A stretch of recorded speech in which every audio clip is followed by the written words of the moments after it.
Okay, Movember, day 22. I did a makeup video earlier today, which I think I said day 22 because I looked at the date, but it was actually for yesterday. For this video, I wanted to talk a little bit about a really commonly asked question, which is, how long does recovery take from addictions? What does it entail? What does it look like? And the answer is always challenging, because it's not how long's a bit of string. No, it's much more complicated than that. And so one of the people that I'm trained under is Dr. Patrick Carnes. Dr. Patrick Carnes made his name initially from a book called Out of the Shadows, which was one of the first books that really looked at sex addiction in the modern era. And then it has gone on to build the Institute of Trauma and Addiction Professionals, ITAP, and train CSAT, certified sex addiction therapists, pastoral counselors, betrayed spouse counselors, financial and gaming counselors. So they've really gone and looked at all sorts of process addictions and how it affects family systems. And so he does a really great video. Please, if you've lasted this far into my Movember campaign, look up How Treatment Works by Patrick Carnes. And it's a lecture he's given later in his life, and it really talks about an image that I want to show you now. What Patrick does is he developed, after his first, in one of his books, Don't Call It Love, after working with the first 1,000 addicts, he looked at what worked and what didn't work, and he came up with a very strategic plan, which I'll quickly flash to and come back to this image. Was a 30-point task plan. Now I'll see if I can just blow that up for a sec. And it goes through and it shows you which resources that you use for it, and so I'll come back to this. But he came to this conclusion that recovery really was about highlighting these competencies that an addict needed to build, and then highlighting the competencies that a therapist needed to have to teach an addict that. And that in conjunction with 12-step support, individual and group therapy, that you can interrupt this addiction on a family system, in particular starting with a person's life. So here's the course of recovery over time, what sort of needs to happen. That 30-point plan weaves its way into that bottom part of this diagram, that pre-recovery about this sort of getting a grip, on and some traction in early recovery. So it really is this pre-recovery development stage. Then somehow some sort of crisis or decision hits. This can sometimes be discovery when it's sex addiction trauma. And in that crisis and decision stage, we sort of move from a pre-contemplative stage of change to a contemplative stage of change. And it could be an image I should have probably thrown into this video, that Petraska and DiClemente came up with this pre-contemplative, contemplative, post-contemplative recovery and relapse to help therapists work out where's someone's mindset at. So once we hit this decision stage, especially if recovery has been arrived at through some sort of discovery or crisis, say you've got your fifth DUI and you're in denial and about your alcoholism, and all of a sudden now the judge sends you to prison, and now you're in prison because you can't stop drinking, or your partner's found an email address for 20 years of acting out. So, and all of a sudden your secret basement has come alive, right? So people largely go into shock. I see guys come down my drive, they're in shock. And now, next thing you know, they're seeing therapists, they're buying therapy books, their wife's going through all their phones and everything because they need boundaries to be safe, and it just gets you go in from a very secret, compartmentalized life where you're in charge of what people knew to now everyone knows everything. And so this shock stage is really pretty shocking. You end up in 12-step meetings. Now you're talking about the stuff you never spoke about. People start to talk about things they thought they'd take to their grave. Once that initial shock and you've got some traction in recovery, the grief happens, the anger, the denial, the pain, the shock, can all weave in and out. And Carnes has got in his 30-point plan tasks that you do there's different, very, very particular tasks that help people through these stages.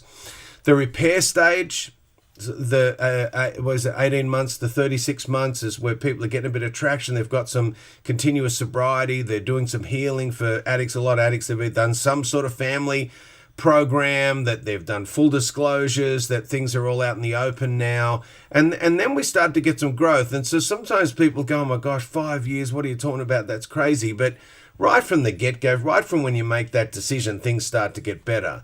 And certainly once you start getting through shock and grief and you get a little bit of, you get into repair, get into the gifts of recovery, man, by the time you're 5 years, you're living a different life, living the promises of the recovery that are in the back end of AA. And you even though you're on this maybe lifelong journey now, you're a different person and people are experiencing you differently.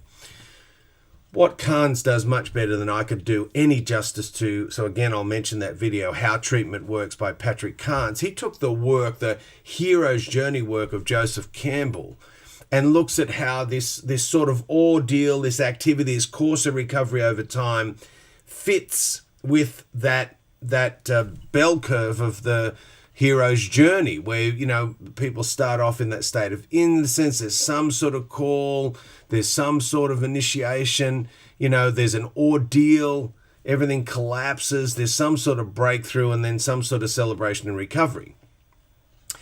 In some of the surveys they've done on treatment, they've worked out that there's about 15% of people can develop an addiction in any given year. And then at 5 years sober, if people have got continuous sobriety, the relapse rate is about 15%. So it's not the sort of mathematical equation that cancels each other out, but that idea sometimes when people say, when will I be back to normal? Well, normal is about 15% of people have a chance of developing an addiction in any given year. So if you can get 5 years sobriety and you're working a good program, you've got about a 15% chance of relapse, right? That percentage is really high early on in those early stages of crisis and shock and grief. So there's this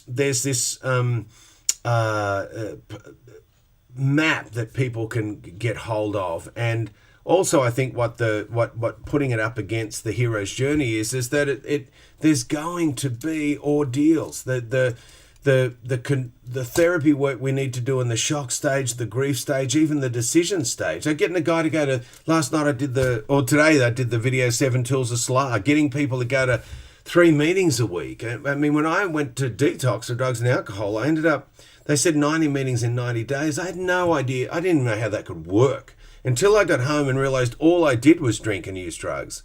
And I ended up doing 2 meetings a day and 3 on Sunday. Sunday was the longest day ever, right? That Chris Christopherson song, the Sunday morning coming down. It's heavy. And so I was frightened. I went to 1 at 9 a.m., 1 at midday, and 1 at 6 p.m., and then went home and said sort of start again by doing a lunchtime and then an evening meeting every day because I was so afraid of using. So let alone ringing people, reading the literature, doing service, doing step work. I remember the first step 4 I ever read out of personal inventory to a sponsor.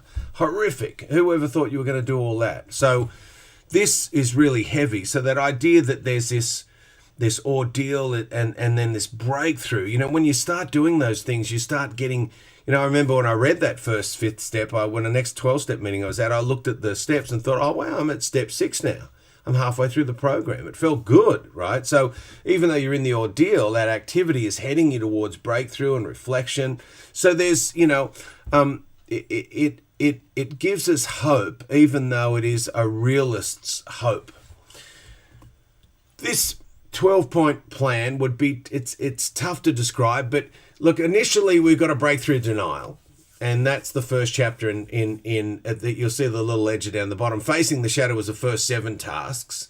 Understanding the addiction, looking at what sort of addiction I have got, so the surrender process, limiting the damage, and that's the early limit of damage, establishing sobriety, ensuring physical integrity, and participating in a culture of support is really what that foundation of recovery is you get from that facing the shadow. As you go on then and do the books of Recovery Zone 1 and 2, understanding what other addictions could be involved here. There's usually Carnes in the Gentle Path Through the 12 Steps discover there's 87% of people with one addiction have 2 or more. Acknowledging other cycles of abuse, reducing shame, because shame is what takes addicts back, toxic shame, you know, restructuring the relationship with self, grief and loss, closure and resolution, and taking responsibility. It's all part of that second Recovery Zone book. Restoring financial viability, restoring meaningful work, creating life balance, building supportive personal relationships, establish health, exercise, nutrition patterns, developing a spiritual life is all in the next book. It's all stages that guys have got to get through.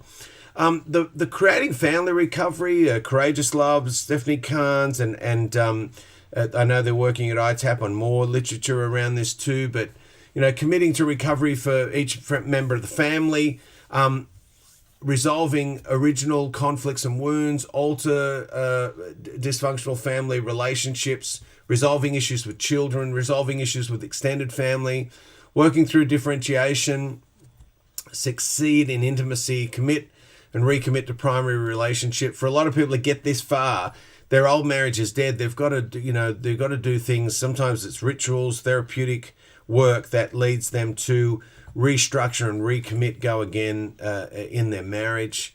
A popular story that gets told in recovery is there's one couple broke a plate that was given at their wedding, and they made a mosaic on a coffee table out of it to sort of simulate this sort of re-emerging recommitment. Exploring coupleship recovery, what's that going to look like? And even with betrayal trauma, again, wives didn't deserve this, didn't know it happened, but they have to be help themselves heal. So this isn't the codependent, co-addict model of couples recovery. It can just be, how are we going to restore trust and keep truth as the foundation of our relationship, so we can be vulnerable and love each other. And then this restoring healthy sexuality, especially if it's around sex addiction, is how do we go from avoiding unhealthy sexuality to creating a really healthy sexual space for ourselves, and then involving family members in therapy. Sometimes I deal with one family that all five comes, 3 adults, 2 adult children, 2 parents and 3 adult children, and they do fantastic work as they are in that stage of involving family members in their therapy. So tonight was just a little bit about how long does it take, what's involved. This is a snapshot, but by all means, if this has tickled your fancy, look up that video I mentioned by Patrick Carnes, and this is hopefully, for me, learning to live this model and learning to teach it has been. I think Patrick Carnes deserves a Nobel Peace Prize for his services to humanity, because he fought for sex addiction when he was being ridiculed for even mentioning it. And for us guys that have had to deal with this, and for people in recovery that have benefited from it, and other therapists that are standing on his shoulders to teach it, well, we're forever grateful. And I hope he gets that recognition one day. He certainly won a lot of awards, but he has done a remarkable job in the field of treatment. So with that being said, if you can, please donate. We're in that downhill stretch. It's day 22. I got 9 days left. So please, if you're thinking about donating, it'd be lovely to see it. And if not to me, anyone growing a bad mustache right now. And please, keep a lookout for the rest of the videos. And for John Lee on the weekend, please get on the website. John Lee, live from Austin, Texas, talking about his new book, Odd Man Out. Any man in recovery. It's a men's session. Please jump online. It's free. Love to have you.